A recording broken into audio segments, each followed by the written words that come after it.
It's July 31st, 2024, and yesterday I power read and completed Stick It by Carmine Appice, who later referred to himself as Carmine Appice, My Life of Sex, Drums, and Rock and Roll.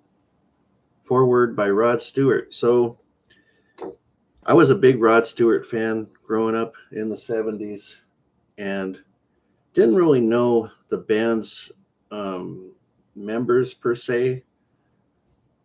Maybe as some of, compared to other bands, who Rush are and who all the big groups are. My phone's going to bug me here. But Jeff Beck, of course, was guitarist for Rod Stewart a long time. Thank you, Call. Can't even understand who the people are. Call from. Good, they gave up. Anyway, Carmine was a drummer for a spell with Rod Stewart and with Jeff Beck, and he played with Vanilla Fudge, which I was not into at all. That was a 60s band. But I am going through reading a lot of drummer books, and this one did interest me because he was one of these guys where he did a lot of drum clinics, and you'd hear his name a lot, and you'd think, who does he play with? He's kind of like bouncing around from group to group all the time, and you never really know who he's with. He toured with Ozzy for a short stint, I guess, and there's a lot of different groups he kind of shortly hung around with and then jumped back and forth. But this book is definitely not boring, but it's basically like X-rated. It's almost adult. And it got me thinking after this, man, I don't even know if I could donate this at the library after reading it. It's pretty atrocious. There's some horrifying stories in this. One was a big rock legend that involves a Frank Zappa song, which I was not familiar with. And I don't even want to mention it, so bad. But the guy around slept with about 4,500 women, and he got married like 5 or 6 times. Just on a whim, he'd be going from person to person. You really get the impression this guy's nuts and uncontrollable. He's now with a longtime girlfriend, I guess.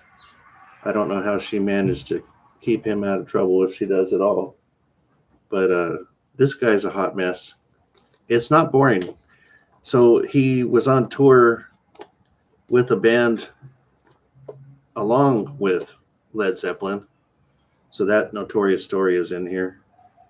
And then he's got groupie story after groupie story that are just unbelievable.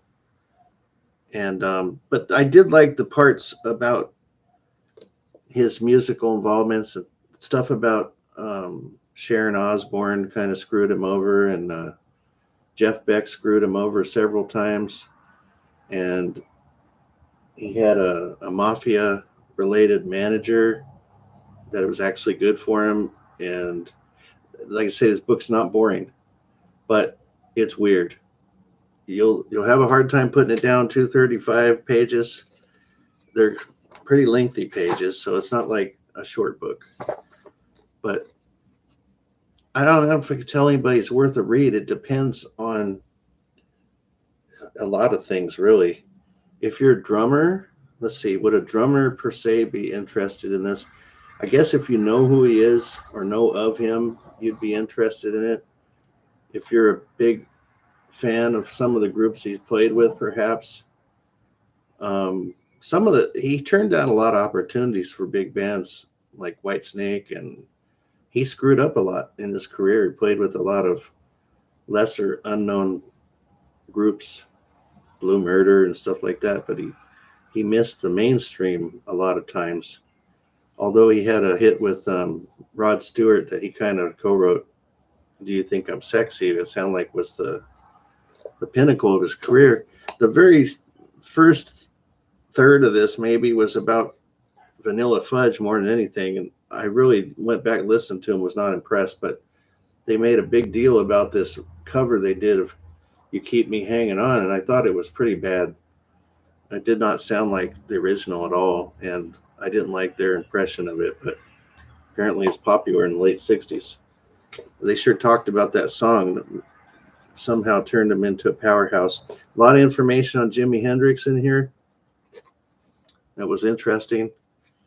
But as far as the over the top groupy weird stuff in here, if you don't want to hear a lot of gross stories, you probably don't want to read this.